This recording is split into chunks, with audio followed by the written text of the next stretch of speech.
حضرت عیسیٰ علیہ السلام کے درمیان اور حضور علیہ السلام کے درمیان 531 سال کا زمانہ گزر چکا تھا۔ پانی کی لڑائی پر خون کی ندیاں بہہ جا رہی تھی، بیٹیوں کو زندہ دفن کیا جا رہا تھا، آپس کے اندر لڑائی ہو جاتی، نسلیں ختم ہو جاتی، لیکن لڑائی ختم نہیں ہوتی تھی۔ اس قدر اندھیرا تھا، بیٹیوں کو زندہ دفن کیا جا رہا تھا، ماں کو وراثت کے اندر تقسیم کیا جا رہا تھا، سگی ماں سے 10 بچے جو ہے بدکاری کرتے تھے۔ ایسا زمانہ گزرا، لوگ درختوں کی پوجا کر رہے تھے، لوگ پتھروں کی پوجا کر رہے تھے، لوگ سورج کو پوج رہے تھے، لوگ چاند کو اپنا خدا سمجھ رہے تھے۔ لیکن حضور علیہ السلام جب اس دنیا کے اندر تشریف لے کے آئے، آپ نے فرمایا درخت تمہارا خدا نہیں، بلکہ تمہیں سایہ دینے کے لیے، تمہیں چھاؤں دینے کے لیے، پتھر تمہارے خدا نہیں ہے۔ حضور علیہ السلام نے بتایا چاند اور سورج تمہارے خدا نہیں ہو سکتے، ان کا بھی کوئی نہ کوئی بنانے والا ہے۔ حضور علیہ السلام نے اللہ تعالیٰ کی ذات کا تعارف کروایا، بیٹیوں کو مقام بیان کیا۔ وہ بیٹی جسے زندہ دفن کیا جا رہا تھا، آپ نے بیٹی کا مقام بیان کیا۔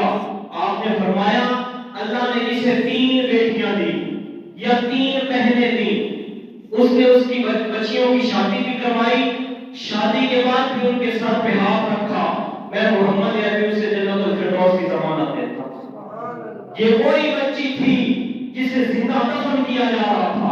ایک صحابی کھڑے ہوتے اور کہتے ہیں یا رسول اللہ جس کی 2 بیٹیاں ہوں 3 نہ ہو تو پھر؟ حضور نے فرمایا جس نے 2 بچیوں کی پرورش کی، شادی کروائی، شادی کے بعد بھی ان بچیوں کے سر پہ ہاتھ رکھا، میں محمد عربی اسے بھی جنت الفردوس کی ضمانت دیتا ہوں۔ ایک اور صحابی کھڑے ہوئے یا رسول اللہ جس کی 1 بیٹی ہو، تو حضور علیہ السلام نے فرمایا جس نے 1 بچی کی پرورش کی، اس کی شادی کروائی، شادی کے بعد بھی اس کے سر پہ ہاتھ رکھا، میں محمد عربی اسے بھی جنت الفردوس کی ضمانت دیتا ہوں۔ بیٹیوں کا مقام حضور نے بیان کیا۔ حضور نے فرمایا سب کی نسل چلتی ہے بیٹوں سے اور میری نسل چلے گی میری بیٹی فاطمہ سے۔ آپ نے ایسے ایک مقام بیان کیا تو حضور علیہ السلام کی نسل حضرت فاطمہ کی اولاد سے چلی۔ کربلا کے میدان کے اندر امام زین العابدین صرف 1 بچے تھے، امام زین العابدین 16 اہل بیت کے فرد تھے، 72 ٹوٹل لوگ تھے جو آئے تھے کربلا کے میدان کے اندر۔ جان نثار نے پہلے قربانی پیش کی، اس کے بعد 5 اہل بیت کا نمبر لگ گیا۔ سب سے پہلے حضرت حسن کے بیٹے حضرت قاسم شہید ہوئے۔ جب ان پر وار ہوا، خنجر لگا تو انہوں نے آواز دی ہائے چچا جان۔ حضرت حسین نے دوڑ لگا دی، جب وہاں پہ پہنچے تو حضرت قاسم کے آخری ساتھ چل رہے تھے۔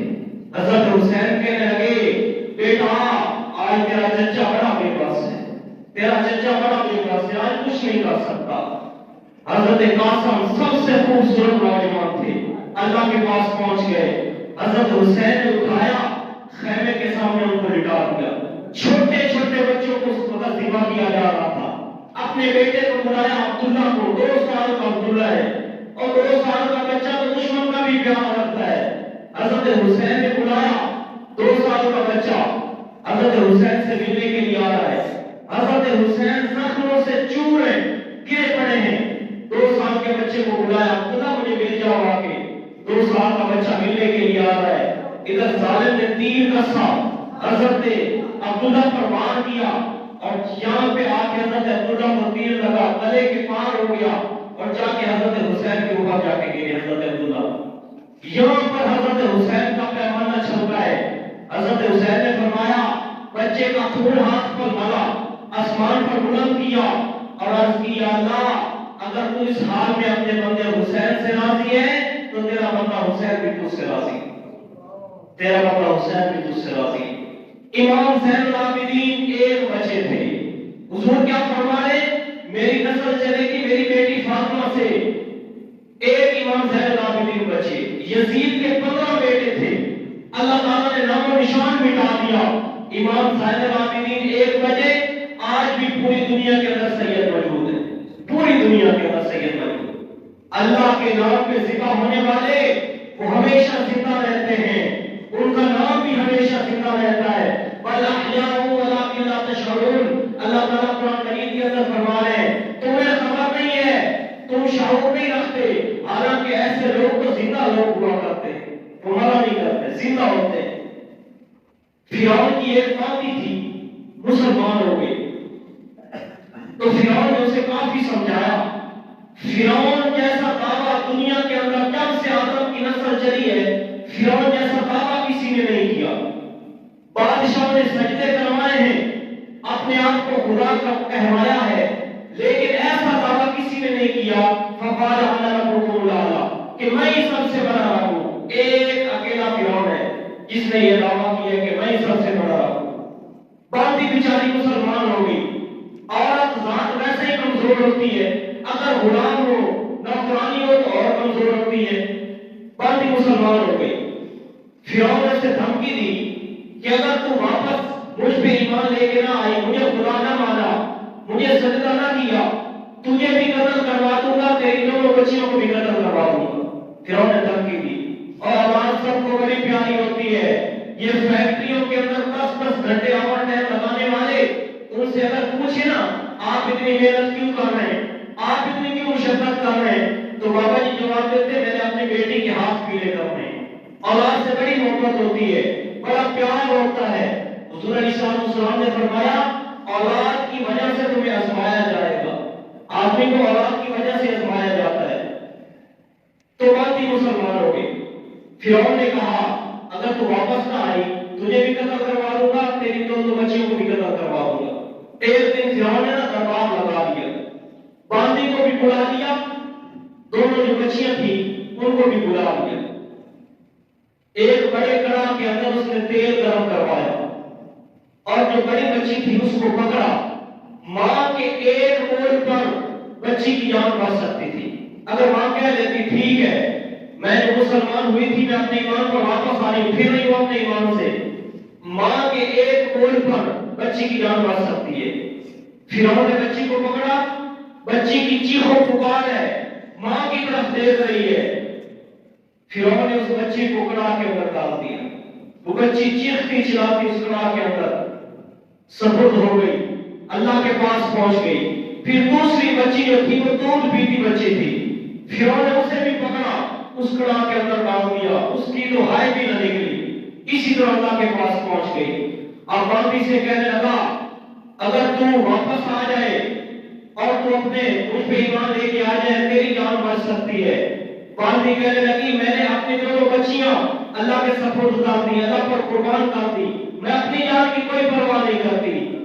باندھی نے ایک بات کہی، کہا فرعون یہ تو میری 2 بچیاں ہیں، اگر 100 بھی ہوتی ایک ایک کر کے اللہ کے نام پہ قربان کر دیتی، 100 بچیاں بھی ہوتی۔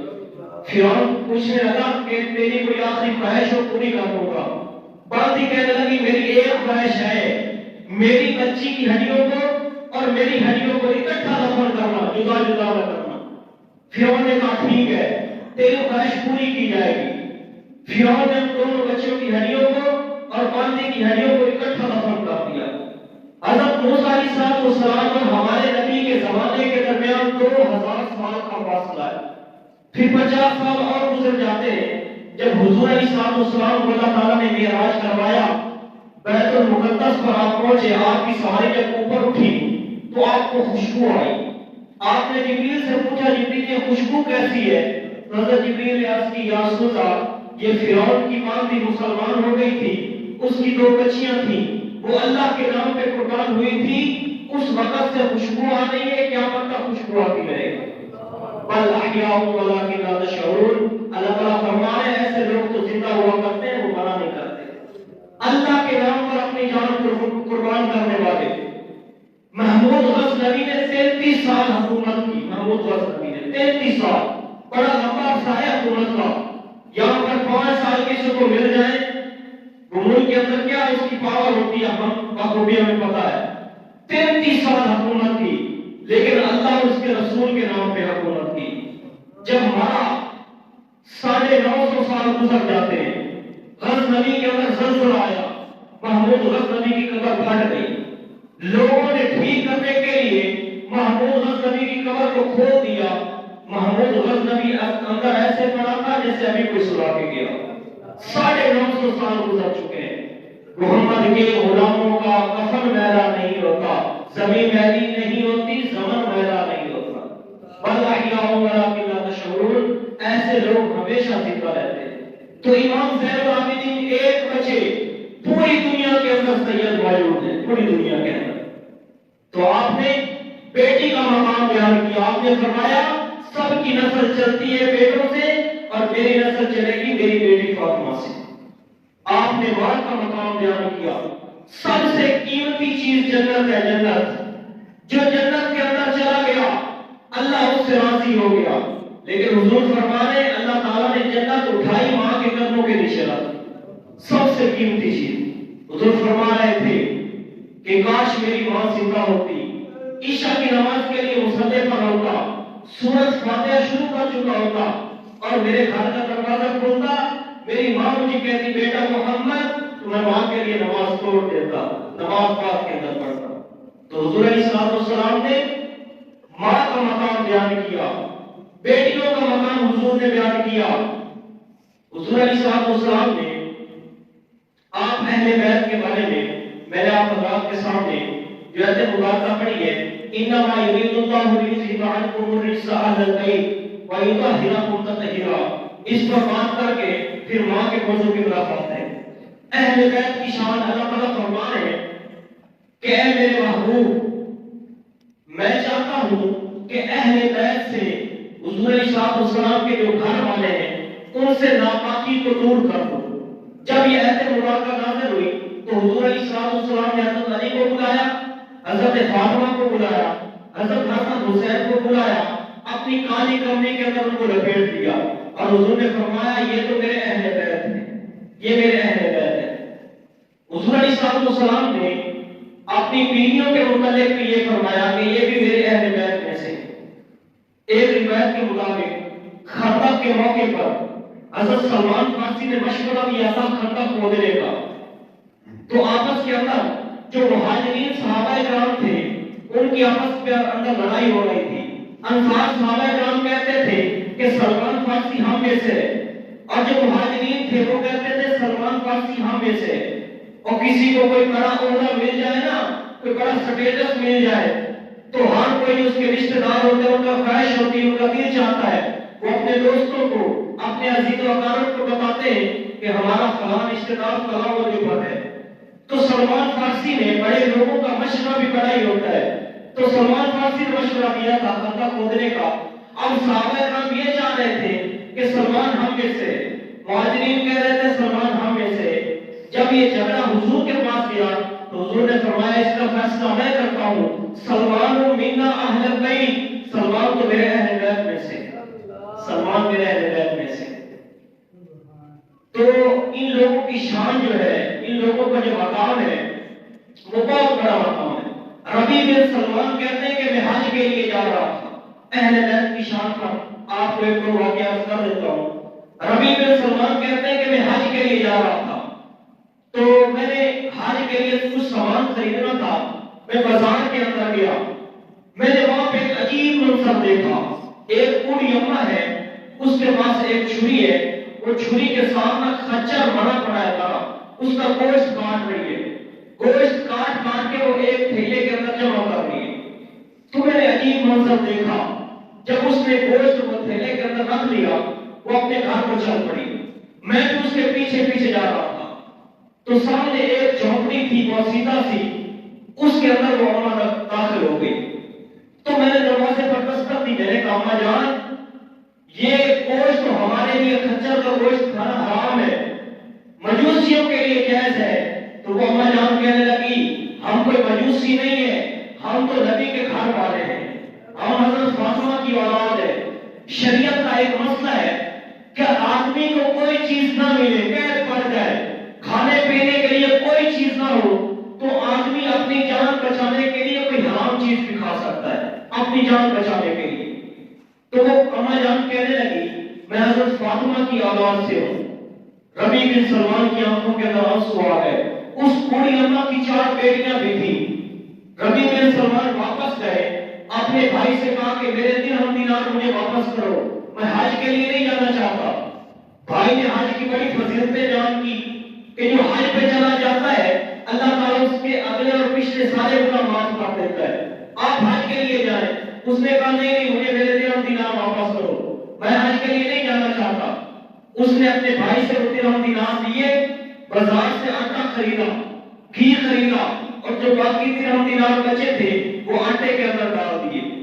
سیدھے گئے اس بوڑھی اماں کے پاس، ان کو آٹا بھی دیا، گھی بھی دیا۔ وہ آگے سے دعائیں دینے لگی۔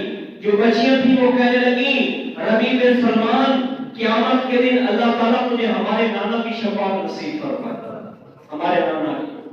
ربیع بن سلمان کہتے ہیں کہ حج کے لیے قافلے روانہ ہو گئے۔ 3-4 ماہ کے بعد جب قافلے واپس لوٹے تو میں ان کے استقبال کے لیے، جو ہمارے شہر کے قافلے تھے ان کے استقبال کے لیے میں گیا تو آگے سے انہوں نے مجھے عجیب بات کہی۔ مجھے کہنے لگے ربیع بن سلمان ہم نے تو تجھے وہاں پہ دیکھا تھا تو طواف کر رہا تھا۔ کوئی شخص کہنے لگا ہم نے تمہیں دیکھا تھا تو صفا مروہ کی صحیح کر رہا تھا۔ ایک شخص کہنے لگا ربیع بن سلمان ہم نے تجھے دیکھا تھا تو عرفات کے میدان کے اندر پھر رہا تھا۔ ربیع بن سلمان کہتے ہیں میں ان کی باتیں سن کے حیران ہو گیا کہ میں تو اپنے گھر کے اندر موجود تھا، میں وہاں پہ کیسے چلا گیا؟ تو تھوڑی دیر کے بعد جب دوسرا قافلہ آیا جس قافلے کے اندر میرا بھائی بھی تھا تو میں ان کے استقبال کے لیے کیا، انہوں نے سلام پیش کیا، حج کی مبارکباد ان کو دی تو آگے سے انہوں نے مجھ سے وہی بات کہی کہ ہم نے آپ کو دیکھا کہ آپ طواف کر رہے تھے، ہم نے آپ کو دیکھا تھا آپ صفا مروہ کی صحیح کر رہے تھے، آپ عرفات کے میدان کے اندر موجود تھے۔ ربیع بن سلمان کہتے ہیں ان کی میں یہ باتیں سن کے بڑا حیران ہوا۔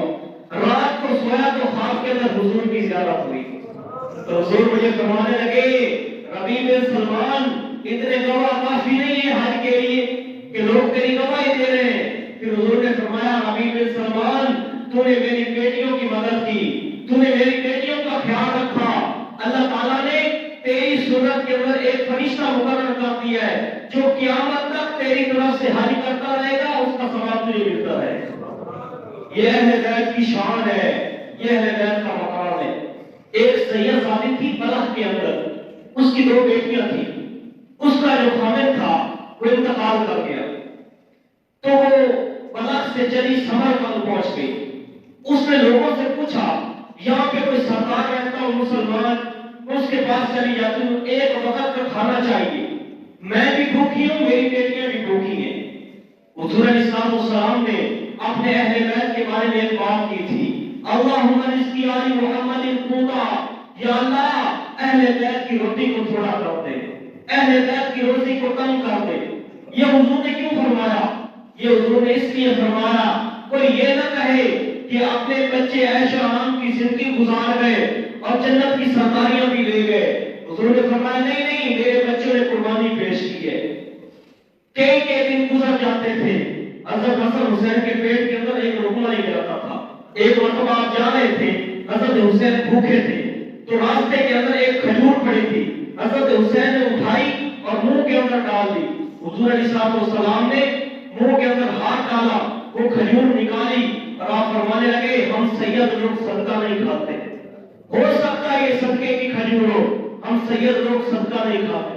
حضرت حسین کے منہ سے کھجور نکال دی۔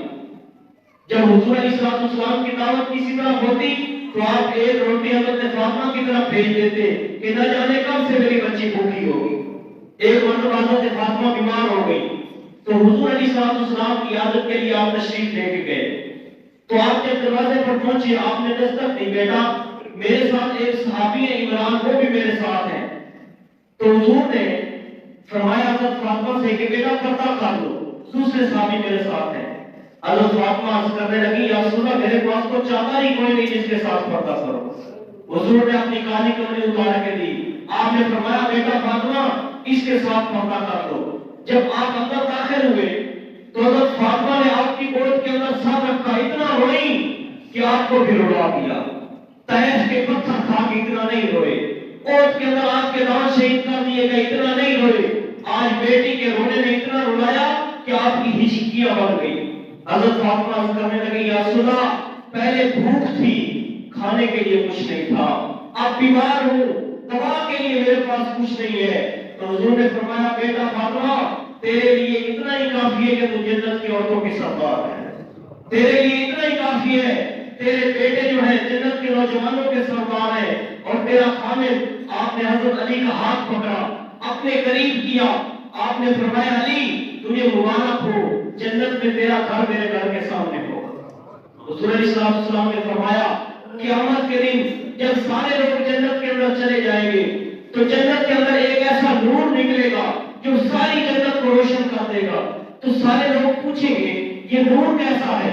تو ان کو بتایا جائے گا کہ حضرت علی اور حضرت فاطمہ اپنی جنت کے اندر بیٹھ کر مسکرائے ہیں، ان کے دانتوں سے جو نور نکلا ہے اس نے ساری جنت کو روشن کر دی۔ یہ اہل بیت کی شان ہے۔ تو جو عورت تھی اس نے پوچھا یہاں پہ کوئی مسلمان سردار ہے تو اس کے پاس چلی جاتی، مجھے ایک وقت کا کھانا چاہیے۔ تو لوگوں نے بتایا یہاں پہ ایک سردار رہتے ہیں آپ اس کے پاس چلی جائے۔ جب وہ وہاں پر پہنچی تو اس نے سردار سے کہا کہ میں حضرت فاطمہ کی اولاد میں سے ہوں، مجھے ایک وقت کا کھانا چاہیے، میں بھی بھوکی ہوں، میری بچیاں بھی بھوکی ہیں۔ تو آگے سے وہ سردار کہنے لگا یہاں پہ ہر دوسرا بندہ آ کے کہتا ہے کہ میں سید ہوں، جا چلی جا، میرے پاس کوئی روٹی شوٹی نہیں ہے تیرے پاس تیرے کھلانے کے لیے۔ تو بیچاری روتی ہوئی جب نکلی راستے کے اندر ایک آدمی سے پوچھا بھئی کوئی اور ٹھکانہ بتا دے، کوئی اور مجھے در بتا دے، بڑی بھوک لگی ہوئی ہے، میری دو بچیاں بھی بھوکی ہیں۔ تو اس شخص نے بتایا یہاں پہ اور کوئی مسلمان تو مہمان نواز نہیں ہے، لیکن ایک مجوسی ہے مہمان نواز بڑا ہے، آپ اس کے پاس چلی جائیں۔ اس نے اس مجوسی کے دروازے پر دستک دی، اس نے دروازہ کھولا، اس نے پوچھا کون ہو؟ بتانے لگی میں حضرت فاطمہ کی اولاد میں سے ہوں، اللہ کے رسول کی بیٹی ہوں، مسلمانوں کا جو نبی ہے۔ مجوسی کہنے لگا جی آیا ہوں، ویلکم کیا، اس کو اندر بلایا، اسے کھانا کھلایا۔ رات کو جب وہ مسلمان تھا وہ سویا، خواب کے اندر حضور کی زیارت ہوئی، حضور جنت کے دروازے پر کھڑے، سارے مسلمان جنت کے لیے جا رہے ہیں۔ جب وہ جانے لگا تو حضور نے کہا نہیں جانا، دروازے پر روک لیا۔ تو مسلمان کہنے لگا یا رسول اللہ میں بھی مسلمان ہوں، جنت کا طلبگار ہوں، میں بھی جنت کے اندر جانا چاہتا ہوں۔ حضور فرمانے لگے پہلے اپنے مسلمان ہونے پر کوئی ثبوت پیش کر۔ فرمانے لگے میری بیٹی تیرے پاس آئی، تو نے ایک وقت تو اسے کھانا نہ دیا، جا چلا جا، تیرے لیے کوئی جنت نہیں ہے۔ اس کی آنکھ کھل گئی، اس نے جوتا بھی نہیں پہنا، دوڑا مجوسی کی طرف، دروازے پر دستک دی، کہا میرا مہمان مجھے واپس کر۔ کہنے لگا 6000 اشرفیاں لے لے، سونے کے سکے لے لے، میرا مہمان مجھے واپس کر دے۔ مجوسی کہنے لگا نہیں نہیں اب ایسا نہیں ہو سکتا۔ وہ کہنے لگا اللہ کا شکر ہے جب سے یہ میرے گھر آئی ہے عورت میں بھی مسلمان ہو گیا ہوں، میری بچیاں بھی مسلمان ہو گئی ہیں اور میری بیوی بھی مسلمان ہو گئی ہے۔ وہ مجوسی کہنے لگا جب تو خواب دیکھ رہا تھا اللہ کے رسول تجھے دھلکار رہے تھے کہ جا چلا جا، اس وقت مجھے فرما رہے تھے یہ جنت میں تجھے دیتا ہوں، یہ جنت کا محل میں تجھے دیتا ہوں۔ یہ اہل بیت کی شان ہے، یہ اہل بیت کا مقام ہے۔ حضور فرما رہے سب کی نسل چلتی ہے بیٹوں سے اور میری نسل چلے گی میری بیٹی فاطمہ سے۔ یہ اہل بیت کی شان ہے۔ آپ نے بیٹیوں کا مقام بیان کیا۔ جب آپ کی بیٹی حضرت فاطمہ کی پیدائش ہوئی تو آپ بڑے پریشان، حضرت جو خدیجہ تھی وہ بڑی پریشان تھی۔ آپ گھر آئے، حضرت خدیجہ کہنے لگی یا رسول اللہ پھر بیٹی ہوگی۔ آپ نے فرمایا چپ، خاموش ہو جا، اللہ کا شکر ہے اللہ تعالیٰ سے نیک بنائے۔ حضور علیہ السلام نے حضرت فاطمہ کو دعا دی تو آپ کی جو نسل چلی ہے حضرت فاطمہ کی اولاد سے چلی ہے۔ آپ کے حضرت حسین کے بیٹے تھے امام زین العابدین، ان سے نسل چلی۔ تو آپ نے بیٹیوں کا مقام بیان کیا، ماں کا مقام بیان کیا۔ محمد بن ہارون تلخی ہیں، مالک بن دینار کہتے کہ میں حج کے لیے گیا ہوا تھا تو میں نے خواب دیکھا سب کا حج قبول ہو گیا، صرف ایک بندے کا حج قبول نہیں ہوا۔ اور کوئی چیز تقسیم ہو رہی ہے نا، کسی ایک بندے کو نہ ملے تو اس کے دل پر جو گزرتی ہے اسے ہی پتا ہوتا ہے۔ تو مالک بن دینار کہتے ہیں کہ مجھے بڑا افسوس ہوا کہ لاکھوں کے حساب سے حج کے لیے مجمع آیا ہوا ہے، سب کا حج قبول ہو گیا ہے، صرف ایک بندے کا حج قبول نہیں ہوا۔ تو میں نے خواب کے اندر اس بندے سے پوچھا بھئی وہ کون بندہ ہے جس کا حج قبول نہیں ہوا؟ تو مجھے بتایا گیا وہ محمد بن ہارون تلخی ہے کہ جس کا حج قبول نہیں ہوا۔ یہ والدین کی نافرمانی کی آپ کو سزا بتانے جا رہا ہوں کہ والدین کی نافرمانی کا انجام کیا ہوتا ہے۔ تو مالک بن دینار کہتے ہیں کہ میں محمد بن ہارون کی تلاش کے اندر نکلا، تو جہاں پر پلک قبیلے کے خیمے لگے ہوئے تھے تو میں وہاں پر پہنچا۔ میں نے لوگوں سے پوچھا کہ محمد بن ہارون تلخی کون ہے، تو مجھے بتایا گیا کہ اپنے خیمے کے اندر وہ نماز پڑھ رہا ہے۔ جب میں وہاں پہ پہنچا تو وہ نماز کے اندر مشغول تھا، میں اس کے انتظار کے اندر بیٹھ گیا۔ جب اس نے سلام پھیرا، ابھی تک میں نے کوئی اس سے بات نہیں کی کہ میں مالک بن دینار ہوں، وہ سلام پھیر کے مجھے کہنے لگا مالک بن دینار ہوں۔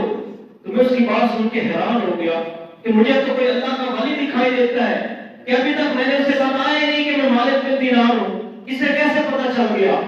آگے اس نے اگلی ایک بات جو کہی عجیب بات تھی، کہنے لگا تو مجھے یہی بتانے کے لیے آیا کہ میرا حج قبول نہیں ہوا۔ محمد بن ہارون تلخی کہنے لگے مالک بن دینار 24 سال ہو گئے، ہر دفعہ حج کرتا ہوں، ہر سال حج کرتا ہوں، ہر دفعہ مجھے یہی آواز آتی ہے، کوئی نہ کوئی اللہ کا بندہ مجھے بتاتا ہے کہ تیرا حج قبول نہیں ہوا۔ مالک بن دینار کہتے ہیں جب تک یہ بات نہ پوچھ لوں کہ کس وجہ سے تیرا حج قبول نہیں ہو رہا، اس وقت تک نہیں جاؤں گا۔ محمد بن ہارون تلخی کہتی ہیں رمضان المبارک کا مہینہ تھا، میں گھر آیا، میں نے شراب پی رکھی تھی، میری ماں تندور پہ روٹیاں لگا رہی تھی، تو میں نے ماں سے ایک روٹی مانگی۔ میری ماں کہنے لگی تجھے شرم نہیں آتی، رمضان المبارک کا مہینہ چل رہا ہے اور تو مجھ سے روٹی مانگ رہا ہے، اوپر سے تو نے شراب پی رکھی ہے۔ محمد بن ہارون تلخی کہتے ہیں کہ میں نے ماں کے منہ پہ تھپڑ مارا، میری ماں جا کے تندور کے اندر گئی، لوگوں نے مجھے کمرے کے اندر بند کر دیا۔ جب صبح مجھے ہوش آیا تو میری جو بیوی تھی وہ اپنا سامان سمیٹ رہی تھی۔ میں نے اس سے پوچھا کدھر کو چلی، وہ کہنے لگی میں ماں کے قاتل کے ساتھ نہیں رہ سکتی۔ کہا کیا بات ہوئی؟ کہا تو نے اپنی ماں کے منہ پہ تھپڑ مارا، تیری ماں تندور کے اندر جا گئی، لوگوں نے اس کا جنازہ بھی پڑھ دیا ہے، اسے دفنا بھی دیا ہے۔ محمد بن ہارون تلخی کہنے لگے جس ہاتھ کے ساتھ میں نے اپنی ماں کو تھپڑ مارا تھا وہ ہاتھ میں نے کلہاڑے کے ساتھ کاٹ دیا۔ ہزاروں میرے پاس بکریاں تھیں، ہزاروں اونٹ تھے، اللہ کے راستے کے اندر صدقہ کر دیے۔ 24 سال ہو گئے مجھے حج کرتے ہوئے، ہر دفعہ یہی بات آتی ہے کہ تیرا حج قبول نہیں ہوا۔ یہ والدین کی نافرمانی کی سزا ہے، یہ والدین کی نافرمانی ہے۔ جن کے والدین زندہ ہیں ان کی قدر کرو، جن کے والدین زندہ ہیں ان کی خدمت کرو۔ حضور علیہ السلام نے ارشاد فرمایا جو صبح سویرے اٹھے والدین کی صرف زیارت کر لے، صرف زیارت، نہ ان کے پاؤں دبائے، نہ ان کے ہاتھ دبائے، نہ ان کی مالش کرے، صرف زیارت کر لے، حضور فرما رہے اللہ تعالیٰ اسے حاجر عمرے، مقبول حاجر عمرے کا ثواب عطا فرما دیتا۔ یہ والدین کی فرما برداری کا انعام ہے۔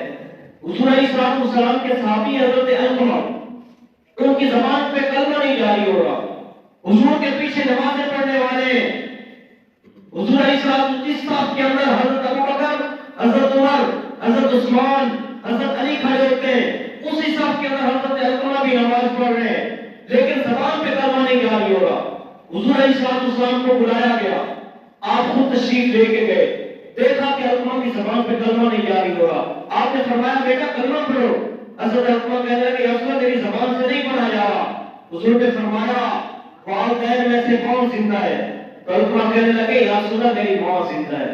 حضور نے فرمایا خوش ہے یا ناراض ہے؟ حضرت علقمہ کہنے لگے یا رسول اللہ میری ماں مجھ سے ناراض ہے۔ علقمہ کی ماں کو بلایا گیا، حضور نے فرمایا اپنے بیٹے کو معاف کر دو۔ علقمہ کی ماں کو نہیں پتا کہ بیٹے کے آخری سانس چل رہے ہیں، حضور نے فرمایا علقمہ کو معاف کر دو۔ آگے سے ماں کہنے لگی یا رسول اللہ شب دار رات ہے، ساری رات اس کی مسلح پر ہوتی ہے، روزے دار رات ہے، نفلی روزے بھی رکھتا ہے، لیکن جب بھی مجھ سے بات کرتا ہے میرے سینے کو چیٹ کے رکھ دیتا ہے۔ عربی کا ایک مقولہ ہے جراحت السنان الہتیام ولا یلتام ما جرح اللسان، تیر و تلوار کے زخم ٹھیک ہو جاتے، زبان سے لگائے ہوئے زخم جلدی ٹھیک نہیں ہوتے۔ معاشرے تباہ کر دیتے ہیں، گھر تباہ کر دیتے ہیں، خاندان تباہ ہو جاتے ہیں، نسلیں تباہ ہو جاتی ہیں زبان کی وجہ سے۔ حضور نے فرمایا میں نے سب سے زیادہ جہنم کے اندر جاتے ہوئے لوگوں کو اس زبان کی وجہ سے دیکھا ہے۔ آپ نے فرمایا بیٹا معاذ اپنے زبان کو کنٹرول کے اندر رکھنا، زبان کو قابو کے اندر رکھنا کہ میں نے سب سے زیادہ جہنم کے اندر جاتے ہوئے اس زبان کی وجہ سے لوگوں کو دیکھا ہے۔ تو علقمہ کی ماں سے یہ کہا جا رہا ہے کہ بیٹے کو معاف کر دو۔ علقمہ کی ماں کہنے لگی اسود نہیں معاف کرو گی۔ آپ نے بلایا حضرت بلال کو، بلال لکڑیاں اکٹھی کرو، علقمہ کو آگ لگا دو۔ یہ صرف علقمہ کی ماں کو سنانے کے لیے حضور نے بات کہی تھی، مگر مسلمان کی عزت اور شان بات ہے۔ حضور فرما رہے کعبۃ اللہ سے، اے کعبہ تیری شان بات ہے، تیرا مقام بات ہے، لیکن ایک مسلمان کی عزت تجھ سے بھی زیادہ ہے، ایک مسلمان کا مقام تجھ سے بھی زیادہ ہے۔ تو حضور نے علقمہ کی ماں کو سنانے کے لیے یہ بات کہی۔ تو جب علقمہ کی ماں نے یہ الفاظ سنے کہ میرا بیٹا آپ کے اندر جا رہا ہے، یا رسول اللہ میں اپنے بیٹے کو معاف کرتی ہوں، ادھر کہنا تھا معاف کرتی ہوں، ادھر علقمہ کی زبان پہ کلمہ جاری ہو۔ والدین کی عزت کیا کرو۔ حضرت موسیٰ علیہ السلام نے اللہ تعالیٰ سے پوچھا، یا اللہ میرا جنت کا ساتھی کون ہے؟ تو حضور علیہ السلام اللہ تعالیٰ نے بتایا کہ تیرا جنت کا ساتھی فلاں قصائی ہے، نہ بادشاہ نہ وزیر، تیرا جنت کا ساتھی فلاں قصائی ہے۔ تو حضرت موسیٰ علیہ السلام بڑے پریشان ہوئے کہ اس قصائی کا ایسا کیا عمل ہے جس کی وجہ سے اسے جنت کا ساتھ میرے ساتھ مل گیا؟ حضرت موسیٰ علیہ السلام کہتے ہیں میں وہاں پہ پہنچ گیا جہاں پہ وہ گوشت بناتا تھا۔ میں نے دیکھا جس طرح باقی قصائی گوشت دے رہے ہیں، فروخت کر رہے ہیں، بنا رہے ہیں، اسی طرح وہ بھی کام کر رہا ہے، گوشت بنا رہا ہے۔ تو میں نے اس کے اندر کوئی ایسی خوبی نہیں دیکھی، ایسا کوئی اس کا عمل نہیں دیکھا۔ شام تک میں وہاں پہ رکا رہا۔ شام کو جب گوشت ختم ہونے لگا، اس نے ایک شاخر کے اندر گوشت پہلے سے رکھا ہوا تھا۔ تو میں نے اس سے کہا کہ میں بھی آج آپ کا مہمان بننا چاہتا ہوں۔ قصائی کو نہیں پتا کہ یہ وقت کے نبی حضرت موسیٰ علیہ السلام ہے۔ تو حضرت موسیٰ علیہ السلام کہنے لگے میں بھی آپ کا مہمان بننا چاہتا ہوں۔ اس نے کہا جی بسم اللہ، جی وہ میرے ساتھ آئے۔ حضرت موسیٰ علیہ السلام وہاں پہ پہنچ گئے۔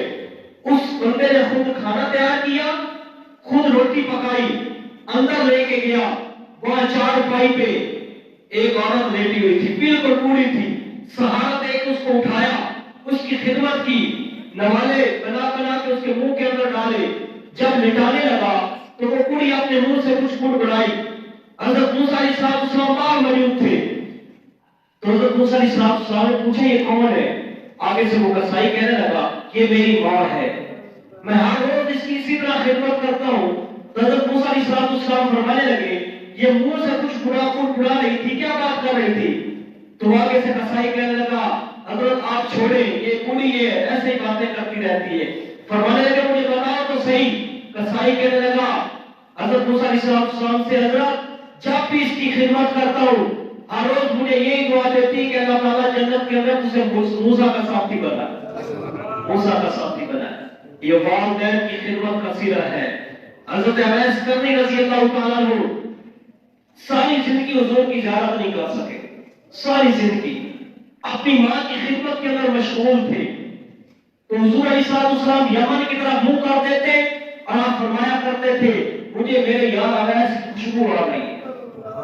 تو صحابہ کرام نے عرض کی یا رسول اللہ کیسا آپ کا یار ہے، کیسا آپ کا دوست ہے جو آپ سے ملنے کے لیے نہیں آیا؟ حضور نے فرمایا اویس اپنی ماں کی خدمت کے اندر مشغول ہے، اور اویس نے اپنی ماں کی ایسی خدمت کی ہے کہ جب بھی ہاتھ اٹھاتا ہے اللہ اس کے ہاتھ خالی موڑتا ہی نہیں۔ یہ ماں کی خدمت کا سیرہ ہے۔ حضرت اویس کرتے رضی اللہ تعالیٰ آپ نے حضرت عمر اور حضرت علی سے آپ نے ایک وصیت کی تھی کہ اویس آپ کے دور کے اندر آئے گا، آپ نے اسے نہ دعا کروانی ہے اپنے لیے بھی اور میری امت کے لیے بھی۔ تو حضرت عمر رضی اللہ تعالیٰ ہر سال حج کرتے تھے، لوگوں سے پوچھتے بھائی کوئی اویس؟ کوئی نہیں، ہر دفعہ یہی جواب آتا کوئی نہیں آیا۔ ایک وقت حضرت عمر نے شام والوں کو کھڑا کر دیا کہ شام والے جو ملک شام والے کھڑے ہو جائیں، ملک شام والے سارے لوگ کھڑے ہو گئے۔ تو حضرت عمر نے فرمایا مراد قبیلے کے لوگ کھڑے رہے باقی بیٹھ جائے۔ تو ایک شخص کھڑا رہا، وہ حضرت اویس کرنی کا چچا تھا۔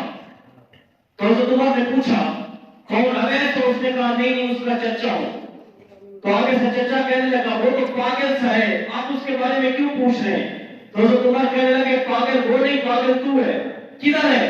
کہا جی چراگاہ کے اندر اونٹ چلا رہا ہے۔ حضرت عمر نے حضرت علی کا ہاتھ پکڑا، دوڑ لگائی، جا کے کیا منظر دیکھا، حضرت اویس کرنی نماز پڑھ رہے ہیں، ان کے اونٹ جو خود بخود چل رہے ہیں۔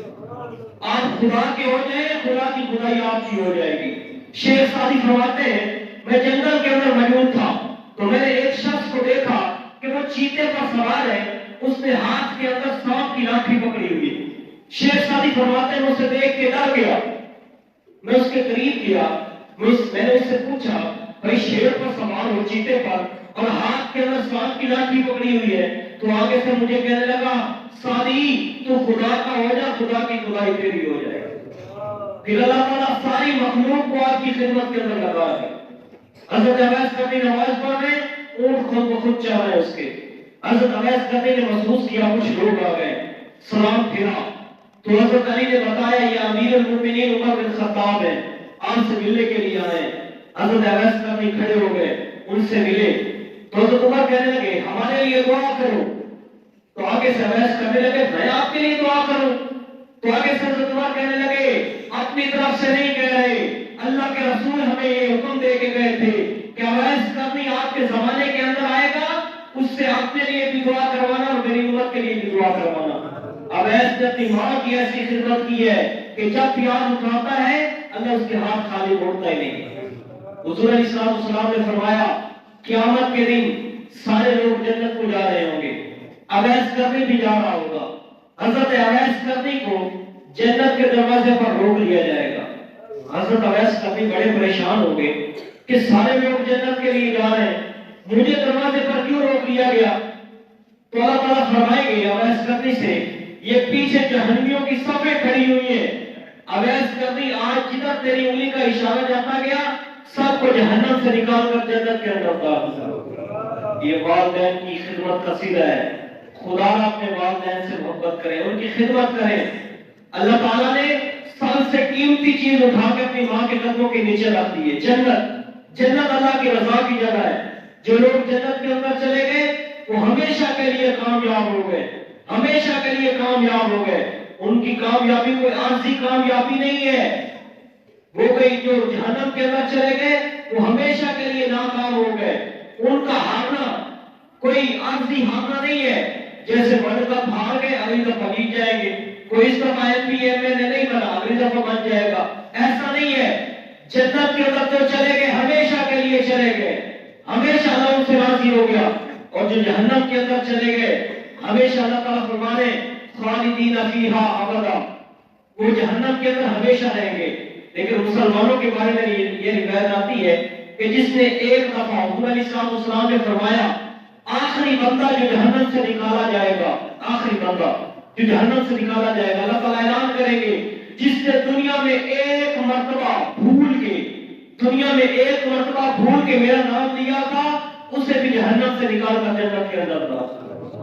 ایک مرتبہ بھول کے میرا نام لیا تھا، وہ کہہ رہا تھا نا ایک شخص یا سنم، اچانک زبان سے یہ نکلا یا صبر، تو اللہ تعالیٰ کی رحمت جوش کے اندر آئی، اللہ تعالیٰ نے جبریل کو بھیجا کیا جا جبریل، تو جبریل علیہ السلام کہنے لگے یا صبح وہ تو اپنے بتوں کی پوجا کر رہا تھا، یا سنم کہہ رہا تھا، اچانک اس کی زبان سے یا صبر نکلا، تو اللہ تعالیٰ نے فرمایا یا سنم کہہ رہا تھا، وہ کچھ بھی اس کی آرزو نہیں سن رہے تھے، اگر سمجھ بھی اس کی آرزو نہ سنے، خدا بھی اس کی آرزو نہ سنے تو کون سنے گا؟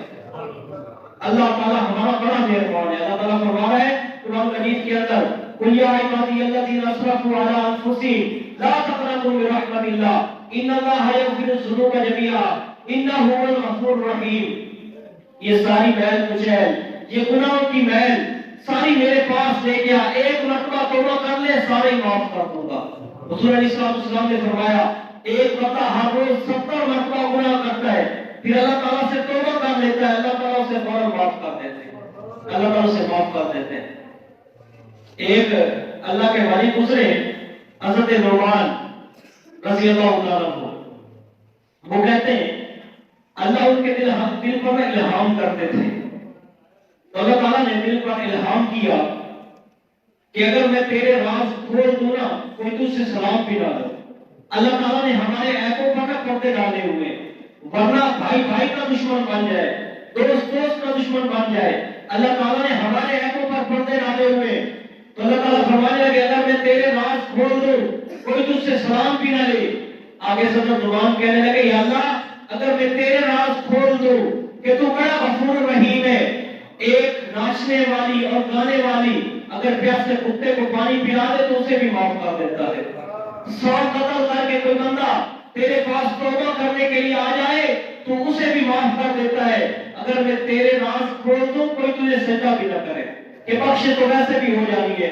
تو اللہ تعالیٰ ہمارا بڑا غفور رحیم ہے، اللہ تعالیٰ معاف کرنے والا ہے، جتنے گناہ ہوئے ان پہ توبہ کر لیں، بارہ جو روزو بار بیان کر رہا ہوں والدین کی خدمت کریں، یہ اثاثہ آپ کے پاس بہت بڑا اثاثہ ہے اور قیمتی اثاثہ ہے، جب یہ لوگ چلے جائیں گے اس وقت آپ کو خیال آئے گا کتنی بڑی نعمت تھی، یہ کتنی بڑی رات کو ہمارا انتظار کون کرتا تھا؟